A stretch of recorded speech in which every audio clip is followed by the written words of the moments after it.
Welcome to Growth Gatherings. Here we share stories of the leaders who are shaping the business landscape in Pakistan and beyond.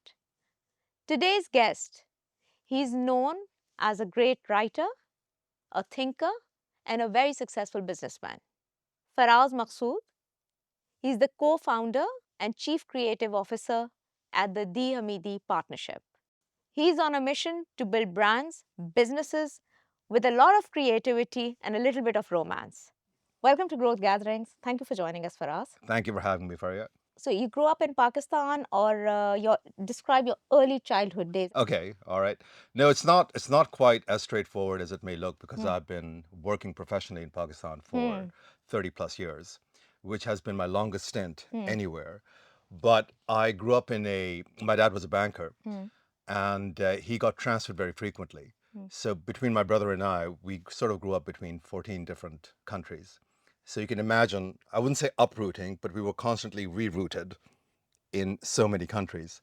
And that's very different to the immigrant experience because we were never Correct. immigrants. We were Yes. transferred Hmm. for a period of time, 10 months to 2 years, 3 years. I think the maximum was 3.5 years Hmm. in Kenya when I was a young boy. Hmm. So, yeah, it's absolutely fascinating. When you look back, and now that I'm Hmm. looking back because you asked me the question, it's absolutely fascinating because once the movie in the mind starts running, Hmm.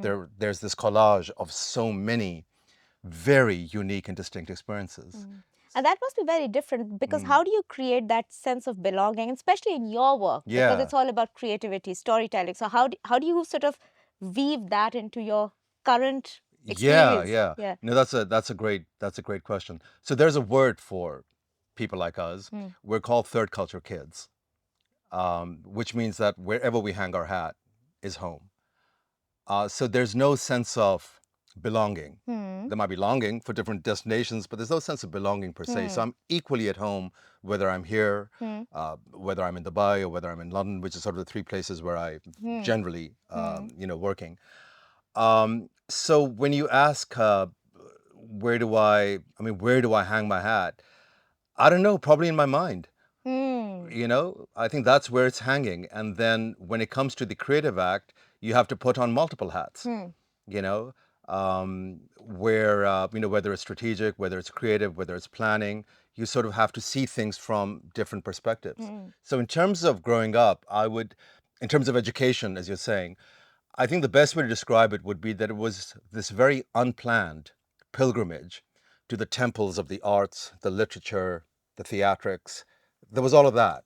Hmm. And not so much learning, but more ways of seeing. Hmm. So you sort of got so many perspectives into places that I don't think I would otherwise have been Yeah. able to had it not been Yeah. for And my father's career. Yeah. absolutely, and especially at Um, that time, and even right now, we pick our career, our academic quite structurally, yeah. quite sort of in a Oh, I definitive didn't know way. where I wanted to go. Yeah, Yeah. I so had no idea. tell us about you. You've got a Yeah. very impressive academic background, Oh, but thanks. tell me, how did you go about selecting Oh, those fields? out of confusion, because I knew, I mean, I got good grades, Hmm. but I just didn't enjoy it. Hmm. And that's an enormous privilege that Hmm. your parents could actually say, well, find something else. Because I Hmm. think obviously in our era, I mean, I was a child in the 70s, Hmm. a teenager in the 1980s, Hmm. which of course was a very different time in Pakistan, so we weren't here at the time. Hmm. But just even globally, the sort of avenues that were open to most South Asians were very Hmm. narrow. They still Yeah. are. Yeah. There's medicine, there's engineering, Now computer finance, science. now computer science, IT. I mean, Yeah. so perhaps digital now, but they were very narrow. But Yeah. today, of course, kids are going into advertising and they're Hmm. going Hmm. into music and they're Hmm. trying to create their own majors. Hmm. Many of them are just following, Hmm. the wind wherever it Hmm. sort of takes them. But I sort of started off thinking, because this was the 1980s, it was Madonna's Material Hmm. Girl era. So I think everyone in my at least in my cohort wanted to go into business administration, Hmm. and I knew. I mean, I did not have a business mind. I still don't. I run a business, but I'm not business minded per se And because very successfully, I well, would say. I don't know Yeah. about that. I don't know Yeah. about that, but I'm not business minded. So Hmm. maybe there's a learning in there that you don't have to be business minded to be successful in Hmm. business. Hmm. Maybe you need something else, and I think Hmm. it might be empathy Hmm. or a way of seeing or Hmm. adding value. It might be those values, but yeah. So growing up, it was business administration that I did. No, actually, I'll tell you. We were in Hong Kong, and my father got transferred to Muscat, and at the time, Oman didn't have very good schools, so they kept my younger brother. Much to his disappointment, they kept my younger brother with them, and they shipped me off to boarding school, Mm. which was a Swiss boarding school in the UK Mm. called TASIS. Mm. It's an acronym for the American School in Switzerland. So I was shipped off there at the age of 14 and a half, 15. Mm. So that was a bit of a blow because you're traveling alone and you Mm. had to adjust. Mm. But the what I learned over there was phenomenal because suddenly you're part of an international community Mm. and you realize everyone's the same. Mm. Everyone's Yes. exactly the Yeah. same Yes. anywhere in the world. So when you have that understanding, you sort of get to grips with the nature of human nature. Mm. Because human nature hasn't changed for the last 10 million years, it's not changing for the next 10 million. Mm. And that sort of helps us in creating good advertising Mm. as well. Mm. When you are communicating not at the lowest common Mm. denominator, but at the deepest common Mm. denominator. So that learning happened very early. Of course, you had to graduate, so we did that. And then it was I was at the European Business School doing Mm. statistics and economics, Mm. and it was awful. Mm. It was absolutely god awful. I mean, I got good grades, but it was awful because I was just dying of boredom. Mm. All right, so at the same time, I took a year to do the Royal Academy of Dramatic Art and the Royal Academy of Music. Now, this is not connected to business at all.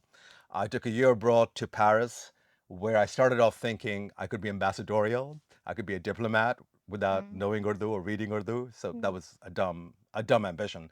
Nonetheless, I did IR in Mm. Paris, and we went to OPEC, and we went to some rather boring, well, boring for me, Mm. discussions at international Mm. forums, got good grades, dying of boredom. Mm. And then I remember having this conversation with my father, and I said, "Listen, it's just not working. I don't know Mm. what to do." And I'm like, there's this thing called comparative literature. Maybe I could look into that.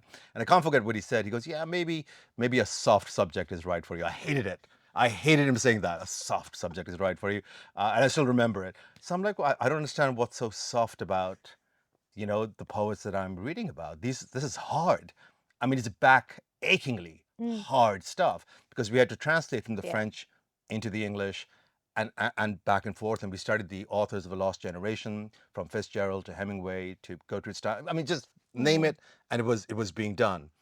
That was an eye opener for me because suddenly I realized that something within me was surfacing as poems. Mm. So I wrote my first chapbook in Paris because I realized I'm made up of words, not Mm. numbers.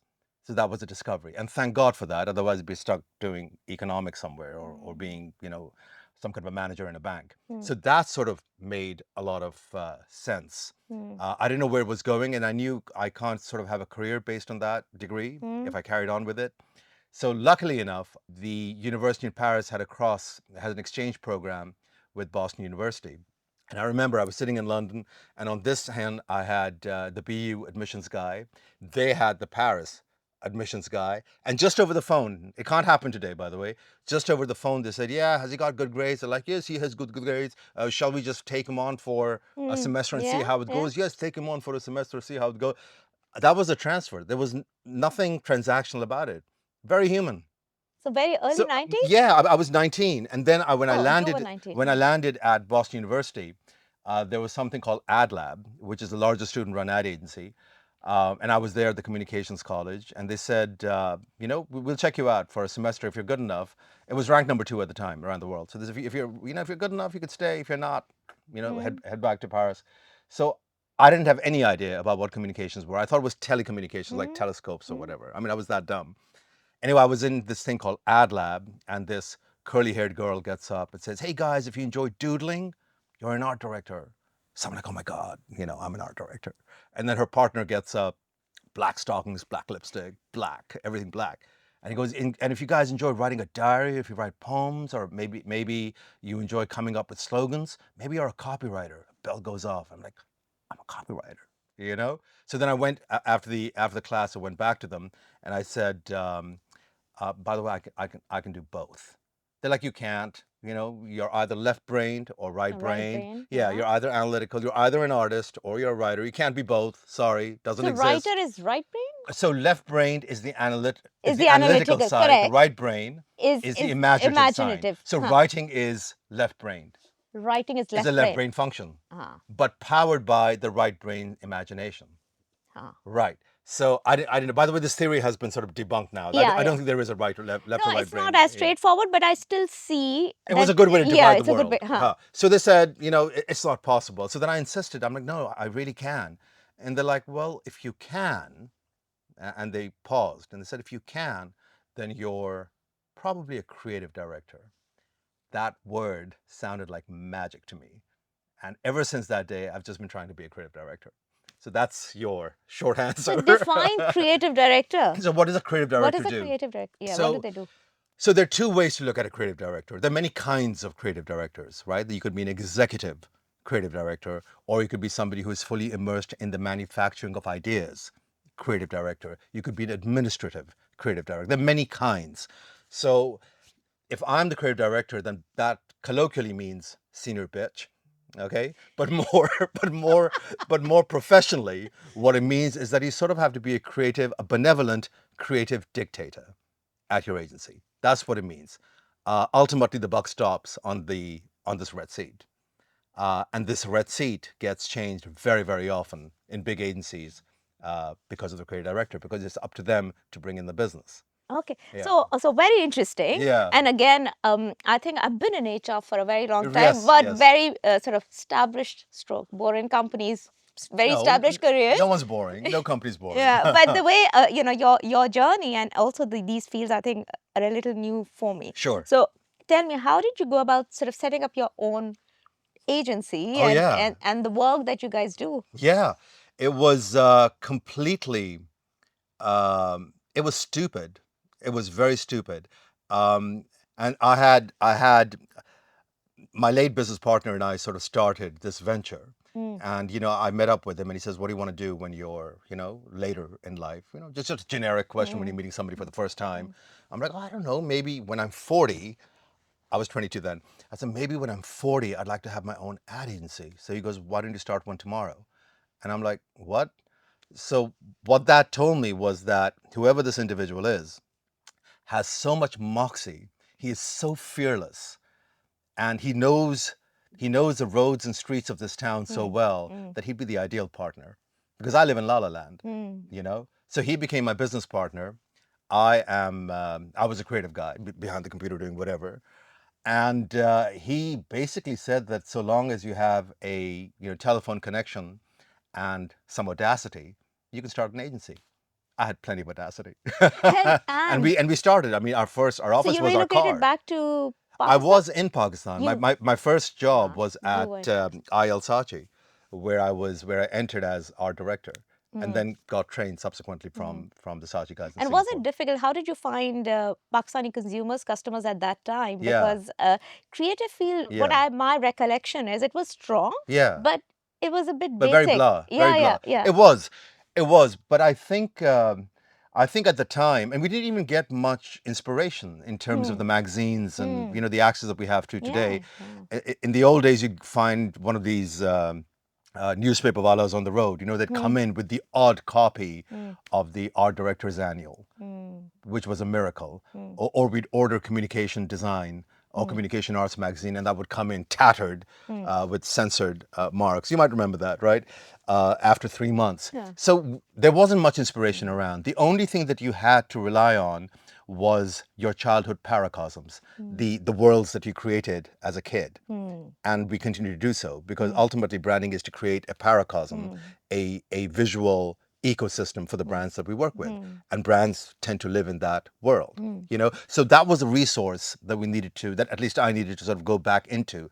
So that was a learning. That was the encyclopedia. That because you had such a vast experience and you were perpetually a itinerant nomad in so many countries, when you were finally locked into your own culture, Hmm. that whether I like it or not is part and parcel of who Hmm. I am. Hmm. We all belong to Urdu, Hmm.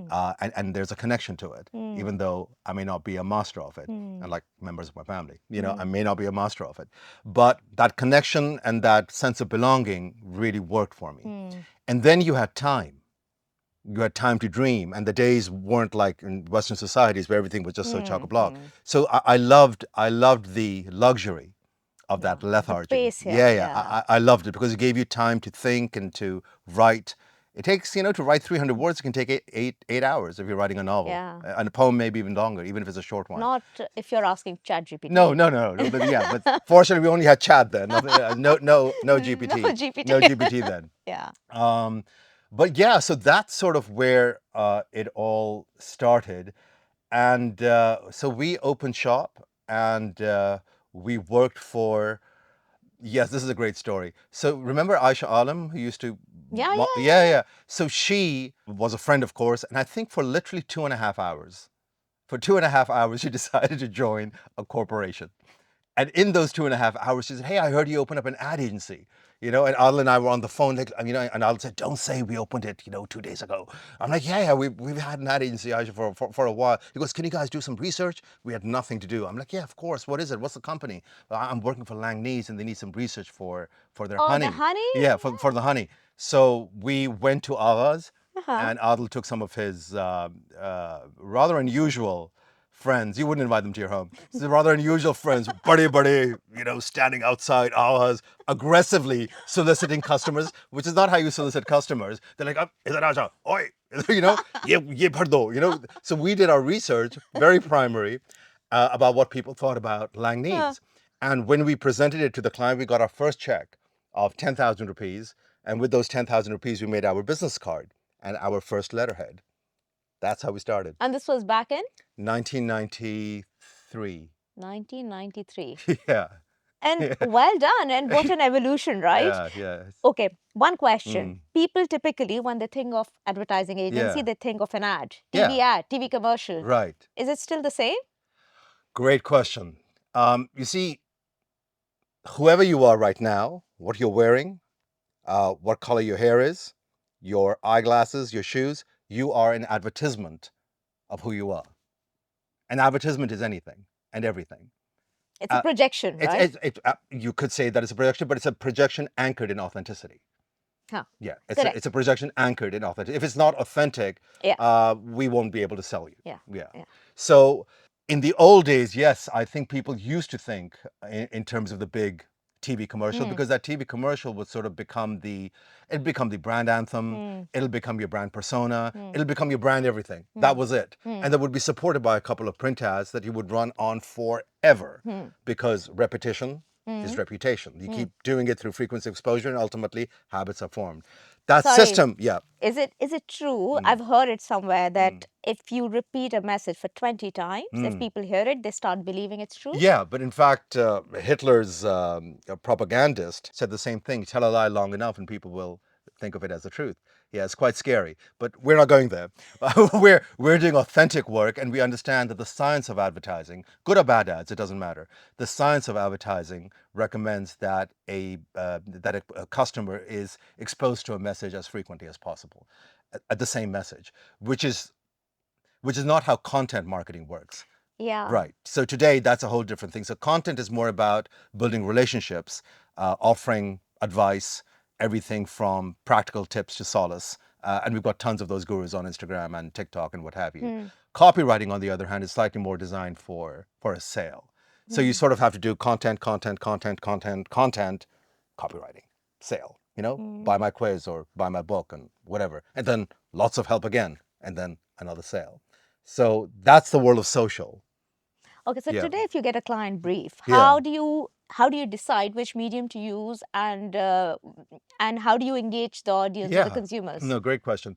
I see the field is so vast, and there are lots of ways for you to decide where you want your message to go, right? So the quadrant of advertising is divided into sort of four very clean quarters, and many more overlapping ones. But so you have the creatives, that's the ponytail guys, and they only say, my ad. They love their ads. That's our ego, our ad. You have a planning department or a strategy department. They only shout, my customer. They care about the customer's point of view. You have the media guys. They scream, my space. They only care about the channel and the medium through which the message will be going. And then you have the client service or account executive guys who shout, my client. Now, if all these four quadrants are not perfectly balanced, you will become a very client-centric agency, which means it is the shortest route to mediocrity because clients tend to play it safe. Okay, right? interesting. So tell me more. Because we were just having a We conversation were before talking this. about Yes. we were talking Yeah. about that, and clients play it safe because clients hire individuals to run their businesses. If I was speaking directly to the owner, and if he were my client, I'd be doing very effective and very aggressive advertising because entrepreneurs can take risk. Hmm. But when you hire a whole battalion of individuals who are designed not to take risk, Hmm. then everything is just going to be very incremental and very, very safe. Yeah. And also So, industries, right? yeah, Healthcare, financial well, institutions. those are particularly sort of Yeah. regressive, right? Yeah. Although I did a very big brand project for Pure Health in Dubai, Hmm. which you might be familiar with. Hmm. So that all of that was done with such unique insights because we didn't make them look like a healthcare brand. We Hmm. made them look like Star Trek, Hmm. something interstellar.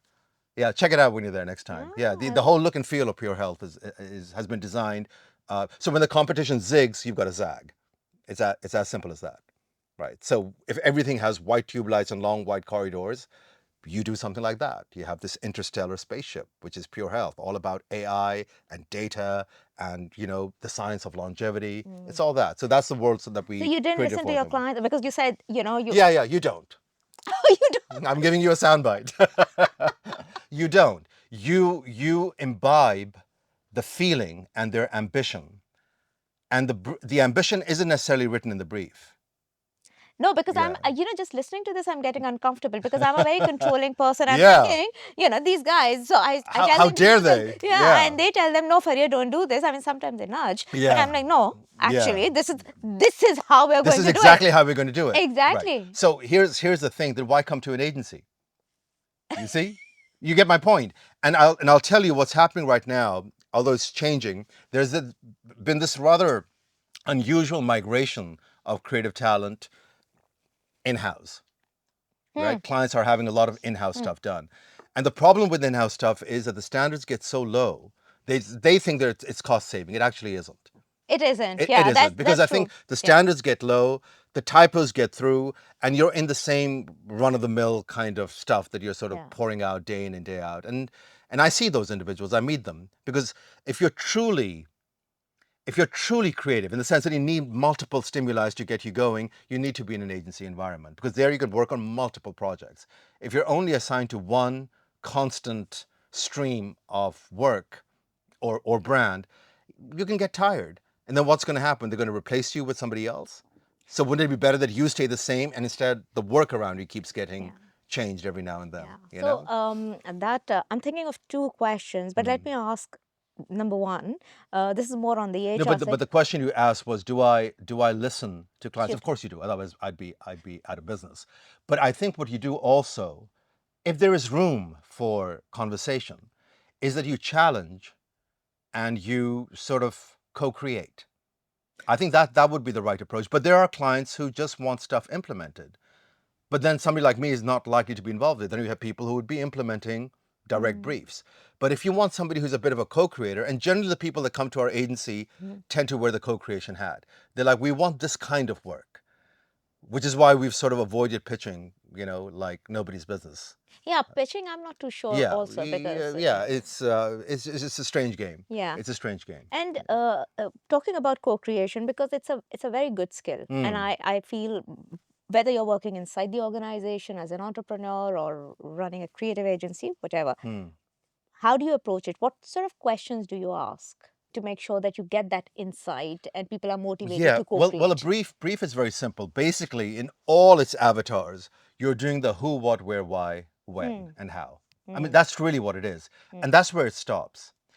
And then you either need a very interesting insight, Mm. which generally doesn't come Mm. because most people are very lazy Mm. with briefs. Mm. I've probably seen 3 incredible briefs in my career. Mm. But generally, what I've seen is this mishmash of expectations Mm. that anybody could have written. A Mm. ghostwriter could have written the Mm. brief for a particular product. Mm. So, what ends up happening is that a lot of clients sort of see the work and then they decide what the brief is going to be. So, the work, at least the initial drafts, tend to be provocations Mm. or a kind of a stimulus Mm. to get them thinking, which they should have done before the brief came out, you see? But that doesn't happen generally. But when it does, it's remarkable because then you can take that leap to the next level and you sort of ask your creative people, well, the first important question you ask your creative people is, have you read the brief? All right. And then you got to tear it up. And you're like, now, what can we do for them? What can we do for them? The quick example is that if you have a dull brief, like, we have a sale and it's 50% off. Well, the ad is very easy. X brand, 50% off. That's the ad. People will pay me for that crap, right? But with a little bit of wit, you could say the same thing. This is not coming from the brief. This is coming from co-creation and from thinking. You could have a different headline saying the same thing, but the headline will say, pay half now, nothing later. You see? It's saying the same thing. Yeah. But it's not 50% off because that's a cliched, hackneyed Yeah. line. Yeah. Everyone's done it to death. Everyone's done it. Yeah. Yeah. So the question that I had, and we were talking about from a career perspective, that in-house creative teams or working for an agency. These days, the concept of portfolio careers is becoming very huge across, right? HR, finance. So is it true also for creative people that when they are thinking of their career developing into sort of creative marketing spaces, is it better that they follow a portfolio career, which means that they spend X percentage of time here, X percentage of time doing something else? Yeah. Is something more? We used to call them freelancers. That's true. But that's when in that's so HR much we nicer. make everything That sounds so much nicer. Portfolio career, yeah. So there's several ways to get around this. Yes, there are people who sort of loan their time to agencies because they could be very senior, they could be very expensive, and a lot of agencies might not be able to afford expensive, good talent. And obviously clients want to interact with somebody that they can have conversations with. So that's one part. So yeah, that's definitely happening. But when you come into the agency system, I think a lot else is happening. And that is that you're being tested for rigor. You're being tested for punctuality. You're being tested for deadlines. You're being tested and tested and tested to see if you're a professional. Because the creative part doesn't really matter after a while. As long as there's delivery. Right. As long as there is real value added, timely delivery. We're in the business of deadlines. There's no excuse for missing it. And we could argue till the cows come home. They'll give us a couple of days, of course. But ultimately, you need to deliver. And when you're with individuals who might be committed in so many different places, then they should either run their own show, and do like I did. I opened an agency, one out of ignorance, but secondly, I also knew that at least at the time that I was there was a very strange vibe in the client service department, which was always the fear of the client. Client eye. So there was just this thing about, and I'm like, fear of what? When in fact the client just wanted to connect and whatever. But service became confused with servility, and I couldn't live with that. So when I opened Demiri, our clients are friends. They're almost like family, and everybody meets them on the same page. There is no fear. There's no hierarchy in the system. There's no fear, because you see, you can't create good stuff if you are perpetually afraid of taking risks. And if there is fear, then you'll only do the safest thing, which the client would love, because mediocrity sells the best. It's harder to sell good work. Yeah. Okay, one more question. Yeah. Canva or similar app, have they disrupted your work? No. They've added to the to our pile, and as AI is also adding to the pile. All these technologies will come and go and grow, and we welcome them. But what will never change is our pursuit of that stardust. That's the pursuit that we are after. We want to go out there, create magic. All campaigns are entertainment first, idea always. So that a creative person wants that high. Now, whether you get that through a Canva app or through a proper Photoshop, artists working night and day on it, it really depends how you want to be able to curate that. But I think you're asking me in context to a lot of the social media, churn. Churn that is Yeah, the churn happening. that is But there's happening. another thing. Yeah. When I can give an instruction or a prompt to Yes. ChatGPT and say, create an ad Yeah. for my platform, Growth Gatherings, Yes. why do I need to engage with you or them? You don't. But then bear in mind that you will always be artificial. Bear that in mind. Because the look and feel of that visual smacks of inauthenticity. So you're welcome to have that, but it won't be original. It'll be great. It won't be original. So now it's your priorities of how you want to be perceived. And in today's visually literate generation, we're part of the sharing economy, right? We're all doom scrolling. We're all part of the sharing economy. Somebody, a 10-year-old today, has more in common with his age group sitting in Iceland than they do with their own blood-related grandparents. So visual literacy, right from our heartland to the urban centers, these guys know whether something is Paki, whether something is Desi, whether something is provincial, whether something is West. They know visual, they know what things look like. And you can immediately tell an AI film, can't you? You can. I mean, you just know that whole slow motion-y, whatever, high contrast stuff, and it's going to get very old and very tired very soon. It was great when it initially started coming out. We had people posting on LinkedIn, my first AI, and we didn't feel awe. We were like, oh, that's cute. That was a sentiment. This is cute. Coca-Cola did it, and they received a lot of backlash. Yeah, I heard about that. They got a lot of backlash because it just didn't feel authentic. No. And if you are a brand that is based on the one-word equity of the real thing, the original drink, you can't be fake in any way whatsoever across any touch point. So whatever you do, even if you're doing it through AI, just make sure it looks as real as possible. So maybe make it a hybrid visual. Maybe a hybrid, and also depends, right? What your budget is, what and your budget is, and the frequency. But if you're a young person and you've got a small business and you're selling, I don't know, anything from jewelry to cosmetics to maybe some kind of I don't know, leaflet. If you're doing stuff that's manageable, then do creative work that's manageable.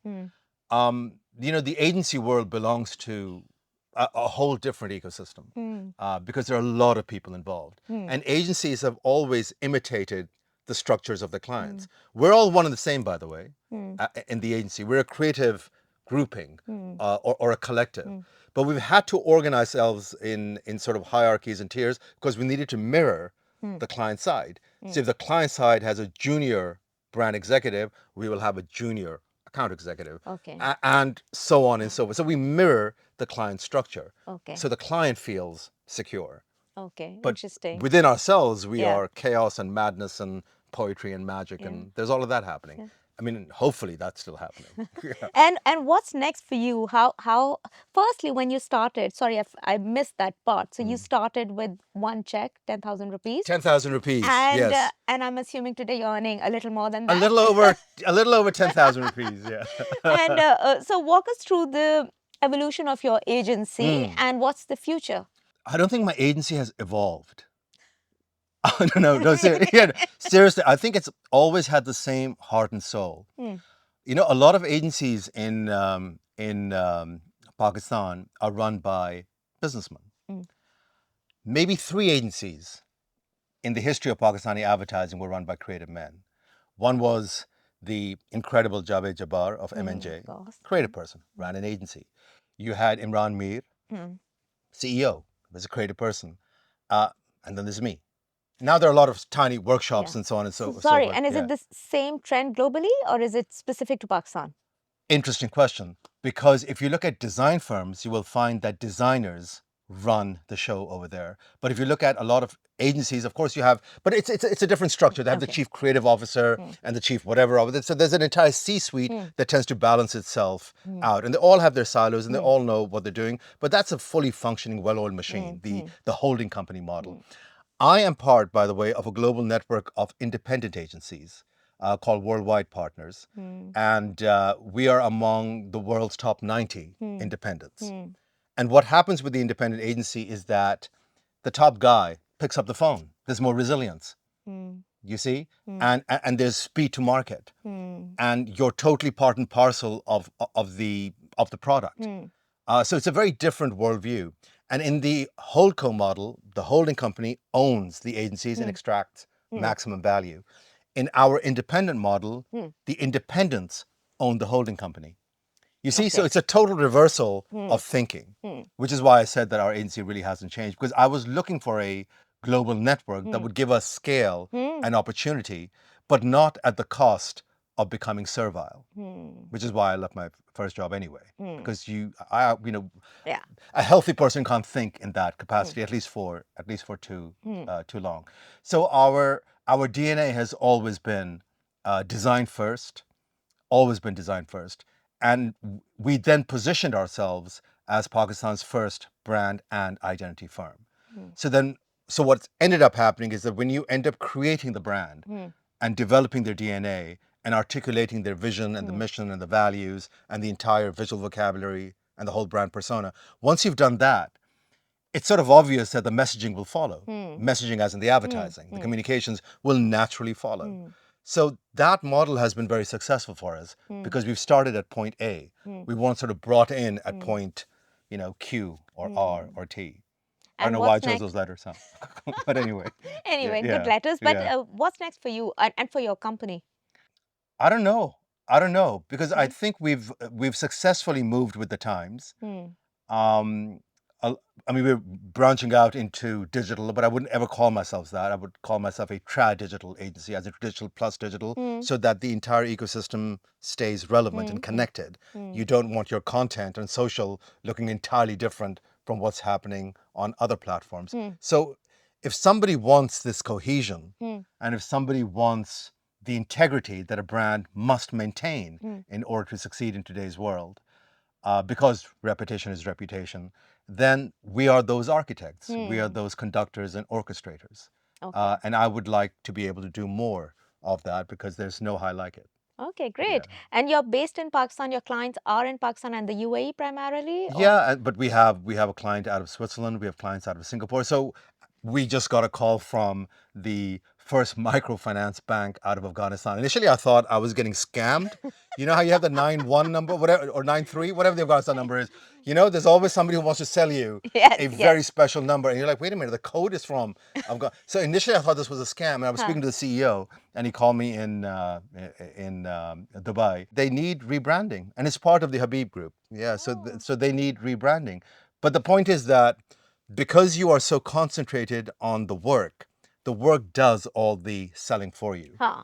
Then you don't have to do You active don't have to selling. do any Huh. of that, and Yeah. I'm notoriously sort of well known for not sort of networking and Yeah, partying and yeah, going out. yeah, There's none of that happening. So yes. I really just rely on the agency's rep that Huh. if you like it, come on over, Huh. but you won't meet me at a cocktail party.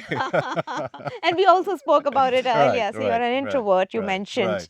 right. The funniest brief you ever received, and you're like, "ये क्या?" All briefs are funny. ऐसे- All briefs But अगर are ranking करनी हो and you have to pick one. um, I mentioned this in a previous show where we were working for. I got a lot of grief from Fesselbang for saying this, and I'm saying it again. So apologies in advance. Where Okay. where the brief for the new identity was that you have the freedom to do anything. You have the freedom to do anything. Just don't change anything. So I didn't quite get that, but I was totally on brief. So yeah, so if you see the previous identity of Faisal Bank, the blue, Ha ha the ha blue and ha gray ha. one, the L and the B is a visual ligature. There's no L and there's no B in the Faisal Bank name. I know it's shocking if I'm talking about it, but there's no L and there's no B, and yet there's an L and there's a B because we combined those two letters to look like one visual ligature. So Huh. we changed everything, and yet we changed We nothing. changed Yeah, nothing. Acha, so that's an interesting one. So how yeah. how did they react, especially now that you're talking openly about it? No, so they no, so I think I'm going to get grief again. So they invited us back 3 years ago to make them an Islamic. Hmm. They need an Islamic identity. Huh. So at that point, the ligature had to be removed. Hmm. So of course, a lot of people said, but that was the magic in the name. Why Huh. why did that Huh. happen? Huh. Well, it happened because things happen. Huh. But some brands want an evolution, and Hmm. we must respect that. Huh. When I did the identity for PIA's Markhor, Acha, Marco, you did that? so the PIA written in Urdu Huh. is holy. It's holy. You don't change that. Hmm. You know, so you leave. They say a very expensive designer changes very little. So you just let holy things remain holy. You're not going to mess with that. So some brands are evolutionary. You just need incremental changes. Some brands are revolutionary. They want a revolutionary change. We did a total 180 on the Engro logo when they asked us. And they said that why should we do this? I said, well, look, change it now because from here on, you'd probably just be making very incremental changes. So at least start off with something that's good looking, That's good looking. that viscerally feels interesting. So that's how that got done. But yeah, but anyone who's anyone in this town has in some shape, way, or form been through our doors. You know, whether it's naming, packaging, entirely getting overhauled, from new identities to refreshing old ones. The OGDC identity I'm really proud of. Yeah, Oil and Gas okay. So Development I didn't know you Corporation. did it, but I do remember stalking them just for my work. Yeah, all right. Right. Because So, you see, I yeah. think and even with Engro, when we talk about employer branding from an HR Yeah, space, yeah, so there's a right. lot that comes in from the overall brand Of course identity it of that does. Of course it does. organization. See, ultimately, your brand must cascade into behavior, Exactly. right? And a Exactly. good brand should be able to do that. It's not eyewash, and it's not fooling people. No. You know, the quickest way to kill a bad product is through great advertising. Because when you do great stuff Huh. for bad products, you make an overpromise, people go, buy it, try it out, and it And then, falls. It fails, right? So of course the first rule of advertising really is to match the image to the product, and just confess its truth as authentically and as beautifully as possible, but never overpromise. And any ad that you see, or maybe a social media ad Yeah, that you see and you say, like, ye kya hai? yeah. But I wouldn't call many of them ads because ads is a dynamic of persuasion. A lot of the BS that I see on social media are just posts. It's like latter day junk mail that used to come through your mailbox. I mean, it's rubbish. So I wouldn't grace them with advertising. That's a whole different platform. Huh. Advertising is a hot headline, which compels you to read further or watch further, right? I mean, those are the arts and sciences of high-end communication and persuasion. You know, the rubbish that we see every day is not advertising. Put it under the promotion bucket, but it's Yeah. not That's advertising. true. That's the Yeah, difference. I never yeah, thought. But any advertising today, not yours, yeah, and globally anywhere, you can pick any campaign and you say, this is job well done. yes, Which one? yeah. So my favorite campaign of all time, and it's probably because of the story behind it. It's always a story. Was for Absolute Vodka because the brief, and here's what I mean by the brief and co-creation and going beyond the brief. The brief was that you can only use two words in the ad. Okay, the name of the brand is Absolute Vodka, and the client said you can only use two words in the ad, and one of them has to be absolute. So imagine, you understand. So the creative guys, the more conservative guys would have said, well, all he wants is Absolute Vodka written on every single ad, right? Or maybe it's just a shot of the bottle with Absolute Vodka written on it. But that campaign went on for, I don't know, 20, 30 years.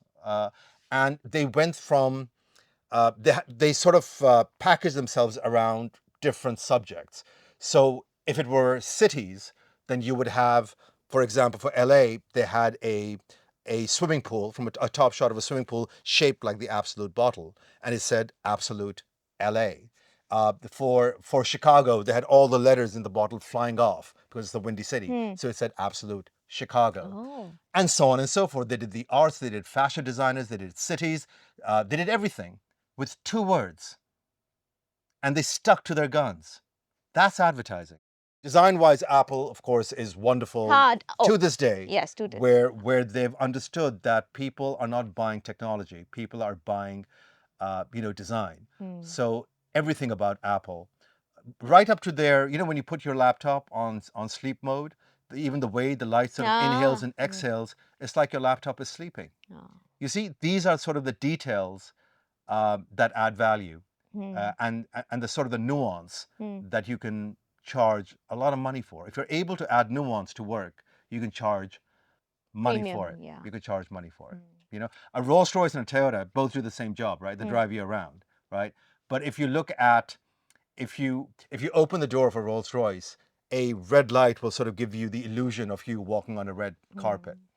In a Bentley, the headlights are almost crystalline in the manner in which they have been cut. Yeah. So that's all little attention to detail that's creating enormous value in terms of perception.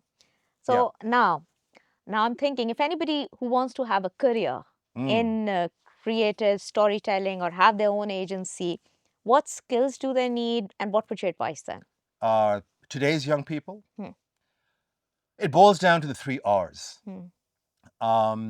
Relationships, results, and resilience. So relationships, by the way, the right time to start an agency is when you're 45. Because Yeah, a lot of people think, oh, it's when you're 20 when you're and you've got 20, energy and everything else. Well, because by then, one, you've sort of seasoned yourselves and you've built a network. You know people. You know who to call. Yeah, sure. you know who to call. Yeah. And you know how to get work done. You're sort of operating in a system. So that's sort of the right time. We started out very young, no doubt. And we succeeded because we had unimaginable level of audacity and fearlessness. Which I wouldn't advise to anybody, even my enemies. I wouldn't advise them to have that level of audacity. But we needed it because we had nothing to lose. We were young then and carefree. So it sort of worked out, at least for one partner. But yeah, start later because then you have a network. So relationships count in that capacity, and also whether you can maintain relationships. Huh. I think that's also important. So a lot of emotional regulation. Yeah, and all that. Yeah, Whether you can maintain a relationship, so that sort of matters. Results, we're all deadline driven. Can you deliver? Are you any good? And are you dependable? Are you dependable? Yeah. Can we call you and we know that you'll be there? So all these things matter. I know you've put on the HR hat again, but yeah. but in our world, Yes, it's yes. absolutely critical because it's not 9 to 5. Yeah. It's 9 to 9. You are a creative person 24/7. You can't just switch off work. You see, so you have to be the work. And then finally, resilience. When you fall, can you get up again and again and again? And are you learning from your failures? And do you have rigor? Do you have stamina? Do you have a spine?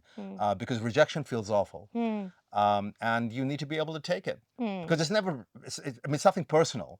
It's always something where I think the client is trying to refine his vision. Now, that vision may be awful, but his attempt is to make sure that it just gets as best as it can. And generally, when people keep doing iterations, something wonderful happens. Sometimes not. But that's our job, to make sure that something wonderful happens. And you must never blame the client for bad work, because they say this is a myth, right? That clients deserve the agency they get, or clients deserve the work that they get. You're the creative professional. It's ultimately up to you to be able to guide your client in as graceful a way as possible towards the right direction. That's a good one. And I know I'm bringing Yeah. it to HR again. Yeah. But I do believe whether it's whether you're providing a service, you're a service provider, or you're working, if things are not working out, things are not great, Yeah, leave. leave, but Leave immediately. don't do this personal name shaming. Yeah. And I sometimes see bosses also, especially insecure one, but also teams, they do talk about, oh, this person is not doing it. Actually, it's a bad reflection on you, and it's not very professional. No, not at all. So if it's Not at just all. own it, if it's Yeah. bad, it's bad. You're part of it. Right. So that comes back to the relationship part. Yeah. Because that means you've been And the able ethics to. of those relationships. There we go. Yeah. That means you've been able to maintain that, which is important, and you haven't. Somebody once told me something really interesting, which is really weird for me. They're like, if you want to win the argument, get ready to lose the relationship. Right? Love that. Yeah. If you want to win the argument, get ready to lose the relationship. Otherwise, just zip up, leave gracefully, but don't lose the relationship. So yeah, so that I've taken that to heart. And I think one more thing I can definitely say, because I have also spent more than 25 years. Hardly 10. Right. Hardly 10. And I can say it's a small world. Yeah, of course. So, of course it is. Yeah. So and it's very surprising, because even at a global level, it gets smaller and smaller. Yeah. So because the spheres of influence are very tight, and ultimately I think it goes up to maybe Nestle owning everything. I don't know, one of these companies, but it just gets tighter and tighter. And you'll find that those people who are creating the influence or creating the waves tend to be the same people tend to be the same people. Yeah, So you've yeah. got to be careful. Yeah, you've got to be careful. Yeah. And But in an yeah, authentic manner. of So it's course. not like, Yeah, not right. orchestrating things, but it's just that, No, this is not a argument for abuse. If there is abuse, yeah, then sure. yeah, Yeah, that's a whole that's a different different one. ball Yeah, game. yeah, yeah. Yeah. But don't be a jerk is sort of Yes, what I'm yes, saying. yes. And there's no room for And that. be more patient. Yeah. Yes. Yeah, absolutely. Okay, Will you excellent. hire me in your HR department now? Of course, of course. I think I know a little bit or two. I'm getting a bit nervous because you're talking about coaching stuff. I'm like, okay, All right, now okay. here's the competition. No, I'm just kidding. Great Okay. stuff. Fantastic, Faraz. It was great having you. Thank Now, you. final round, rapid Okay. fire. Rapid fire. All right. And very rapid. All right. Done Yeah? deal. Done Okay. deal. Number one, favorite phrase you think every communicator should know. Well, my favorite is repetition is reputation. And I tell it to my class, I tell it to my clients that excellence is a function of habit, right? Ah. And if you are repeating good things over and over, Ah. then you are able to create a reputation. Hmm. And that also happens for brands and advertising. That the same good stuff, when it's given frequency of exposure, it becomes the brand's reality. Repetition is reputation. Yeah, repetition is reputation. So that's probably my favorite. Excellent. Yeah. Second question. Most underrated inspiration source outside or inside within our sort of living space? Oh, I tell all my colleagues, read everything. Read everything. Because, the written word, I don't know who said this, maybe Michelangelo, although he was an artist. Somebody said this, the written word is the deepest dagger you can drive into a man's soul. There is no other alternative reality than literature. And when you read great literature, the first thing you learn is empathy, because you're suddenly being able to identify the emotions that we all have, except they've been given a life through words. And our business is the pairing of words and pictures. That's all we do. So if you have a degree of mastery over that, imagine how much more professional you'd be. And have people stop reading? I know I'm not reading that much. Well, I was still a mediocre reader, No. but I'm just generally saying that Yeah. because of this, Got it. Yes. people are reading less. Right. So it's interesting. People are reading more. There are more books being published today than they ever were. And if you're going through your doom scrolling, you're still reading. You're reading crap. Yeah, but you're reading. You're reading an email. Yes. It's all literature, but you're reading. People read. So we can't sort of announce that people have stopped reading. No, everybody reads. Correct. But the responsibility on the writer is, are you interesting enough to read? It's the writer's responsibility to make sure the stuff that you write, the manner in which you write, engages people's attention. So it's not people's fault if they're not reading. I think a lot of it is also the schooling, and people think ratta mara hua and it's sort of dull and whatever. A lot of people don't know how to read properly because they pronounce every single word when they are reading. When in fact what you should be able to do is not pronounce anything and just scan your eyes, and you'll find that the mind is reading by itself. It's a mental voice that comes through. So when you do it that way, it just becomes a more relaxed way to absorb more. And it's much, much easier. Okay. Head, heart, or gut? Well, the gut is a center of intelligence. The gut is a center of intelligence. So how do you make decisions mostly? Oh, totally gut. Totally gut? In fact, I say this to all my clients that, use big data, all that data that you've got, right? Use big data to make your small decisions. But for your big decisions, use your gut. That's the best computer. Yeah, that's the best computer. I agree. A creative myth you think people should stop believing?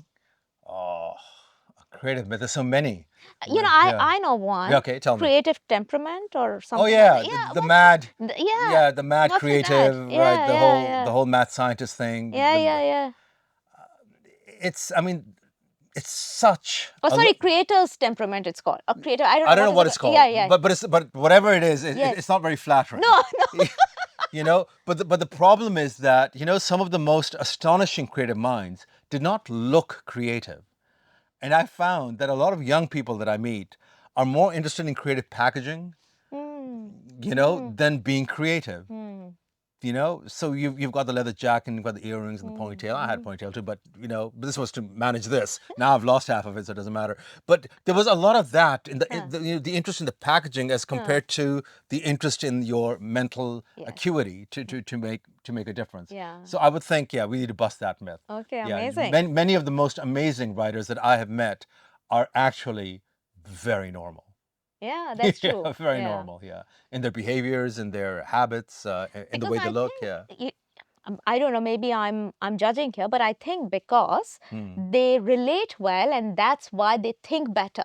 Because Possibly. if Yes. you're not able to relate and Right. connect, Right. how do you make How do you do these? that? Yes. Agreed. Agreed. Yeah. Okay. Um, one question that you always ask your client when they're giving you a brief. Well, I mean, there's so many questions you can ask the client, but I believe in the Japanese technique of the five whys. Oh, okay. Yeah, Yeah. because you can get to the bottom of something. Mm, So generally, briefs tend to be sort of mm, very surface, mm, unless they're well written. But I love this technique because it's helped me on a couple of occasions. And of course, you can't do it the way I'm about to demonstrate right yes. now, but and you have to do it a little bit more elegantly. But the bottom line is, if somebody comes in late, so you ask the first why. Why are you late? They're like, oh, Mm, I missed the bus. mm, All right. Second why? Why do you miss the bus? I slept late. All right. Why did you sleep late? I got a taxi late. mm, Going home. All right. Why? The fourth why? Why do you get a taxi going late back to the house? I was partying too late. mm. So you're late because you were Huh, busy partying. huh, All right. Congratulations. But now we know. the And real reason. yeah, Yeah. we know the real reason. So the five whys also helps in getting to an insight. Mm, And then we also have this sort of a framework. We have so many frameworks in our business, but all these tools sort of help us get to the bottom of things. mm, And once you've gotten to the bottom of it, to the core idea or the mm, core insight, the advantage, and then the strategy sort of comes out of it. And then when you write your value mm, proposition, the articulation of that has to be magical because that single line, the idea, mm, has to open up a whole world of mm. possibility. And that's the ultimate task of a good writer and a good ad man. Are you a morning person or I late think I nights think for you? the reason why I opened my own agency is so I could get up at 12 and nobody would say anything.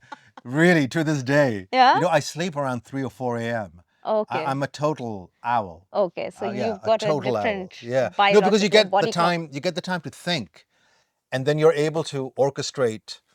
It sounds poetic, it's not meant to be, but you're able to orchestrate solitude. Thoughts will come, Hmm. and because I write poems, then you need to wait for that for it to come. And You where do you know, publish your poem?